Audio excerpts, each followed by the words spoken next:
Come on, guys.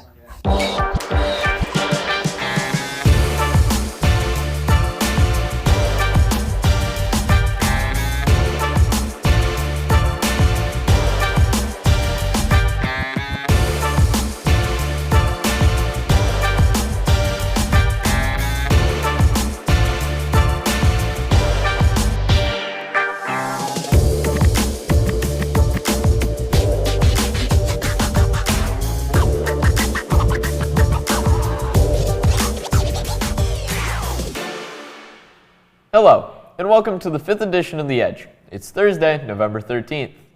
I'm Van Wilder. And I'm Kaeleigh Gourieux. In this edition of The Edge, it's a season of giving. We will tell you all about how we can give back to our community.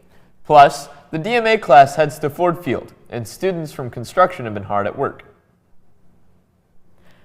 But first, medical careers and nursing are donating to Stone Soup in Lapeer. The Edge's Logan Romain has a story.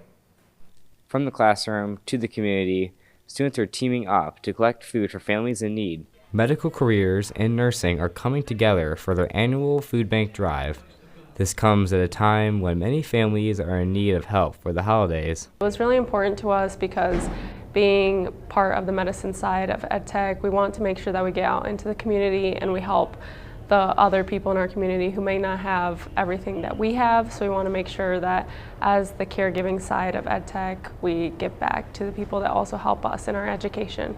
The cost of food has risen significantly, and for some people, getting this food makes a huge difference in their lives. You know, there's a lot of little kids that come to school hungry, and I know the schools have programs and stuff, but, you know, times are rough, and, you know, with gas prices and food prices, I know, you know, there's just a shortage. Their message is simple: lead with compassion, and the rest will follow.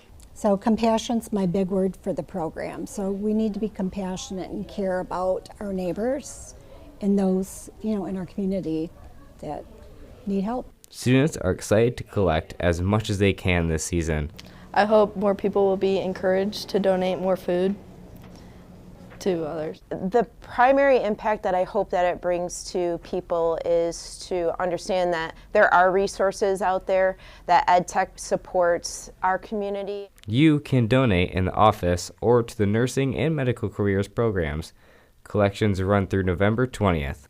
Students here say that's not just about the food. It's about compassion, connection, and community. Reporting for The Edge, I'm Logan Romain. As Logan said, you can donate food here through Thursday, November 20th. Remember, all food must be non-perishable. Here at EdTech, construction is working on projects to give back to the community.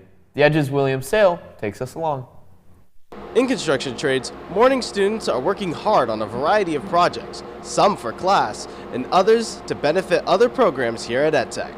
Most of the class is in the process of finishing their third project, a stool made of plywood. In the beginning, first semester, junior year, we build a birdhouse, learn how to use tape measure, miter saw. Then we move into a couple different stools. One's like a workhorse stool we're working on right now. Then we move into doing a cutting board right before the holiday break. And then when they come back from break, we move right into our construction unit where we do the deer blinds. However, a handful of students were ahead, so they are working on additional projects to help other classes around the school. Carter Joseph, who happens to be the son of Miss Joseph from Careers in Education, has been working with other classmates to create a little library. It started because my mom, Mrs. Joseph, Careers in Ed, she wanted to have a little book library thing outside by the preschool, and she knew I was in this program, obviously, so she asked if me and some friends could build something like this. The same group of students had also been assigned to help Diesel Tech. They were working on new 6-foot shelves for their tool crib. These shelves are for Diesel Tech. They requested 3 6-foot shelves that we were supposed to make. Our teacher told us, me and a couple other guys, that we needed to make the shelves, so we started working on them in our free time. We just try and help each other out in the shop. If somebody needs something in Diesel, we help them. If we need something from them, they help us out. It's a really nice family back here as far as the shop classes go. The Diesel Tech shelves have been finished, and the little library will be completed in spring. Reporting for The Edge, I'm William Sale. Make sure to keep an eye out for new things being added here at EdTech. As Mission 22 comes to an end and Veterans Day passes, we honor those who served. The Edge's Hunter Wisbiski updates us on our initiatives. From October 10th through November 11th, for 22 days, EdTech students have been donating to Mission 22 to honor veterans.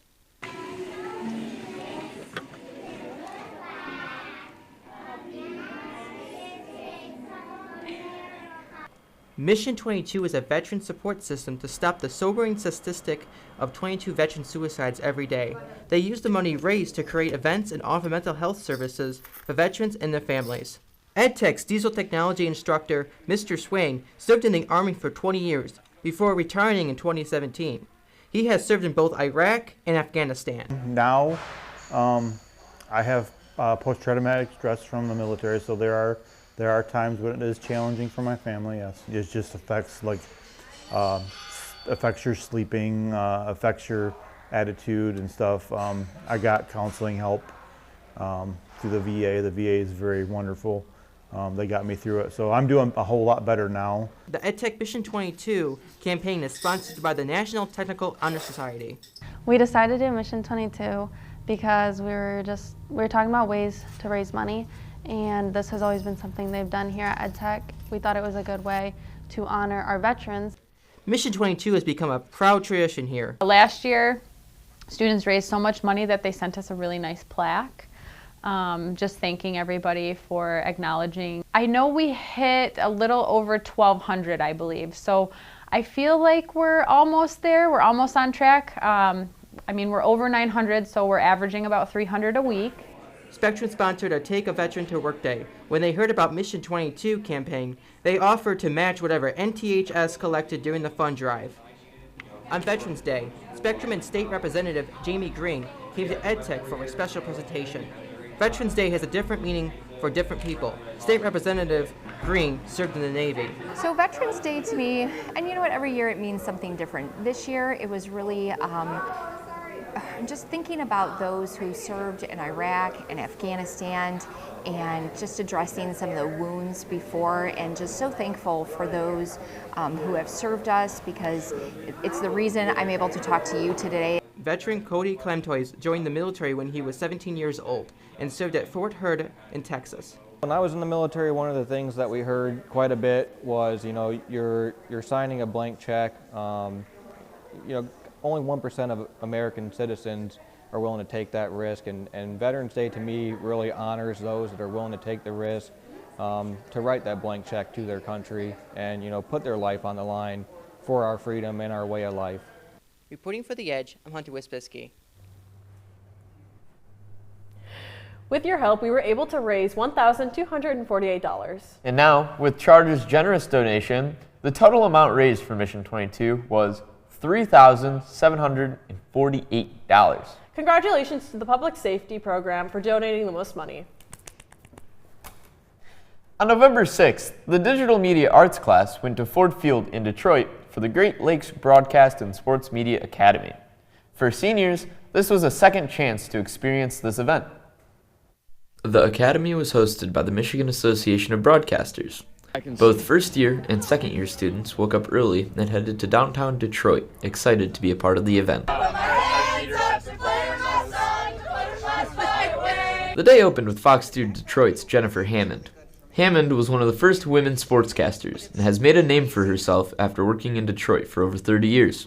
I wasn't going to give him the satisfaction, but I walked downstairs, I walked outside, and I cried.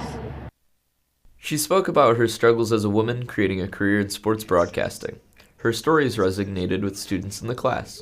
I know that a lot of the things that I'm personally interested in are mostly male-based, so her being able to overcome something like that when her situation was much more difficult. It does make me feel more optimistic about challenges that I may face going into whatever industry that I may end up in.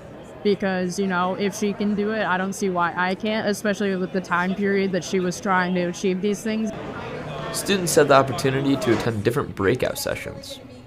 My favorite one was probably fact versus fiction, because, it was like fact versus fiction in like the news station where you could tell it apart before actually putting it on the air, but also discerning fact versus fiction when watching the news. Students will apply the things they learned to their packages, found here on the Edge. In construction, students are making progress on the house. The floor is done this week. They built the outside walls. By the end of the week, the MEP class will join them and help them put the walls up. This gets them ready for the trusses to be added in the next couple of weeks. The class hopes this will keep them on track for their deadline. I'd love to have the whole thing completed by, like, say, first week in May or end of April, which is unlikely. But we're shooting for that, and we'll keep moving along the best we can. The trusses were delivered November 11th. A crane will come in and help lift them to set them in place. Of course, we will continue to keep you updated on more things that happen. Anyways, that's all for the 5th edition of The Edge. Thank you for watching this edition of The Edge.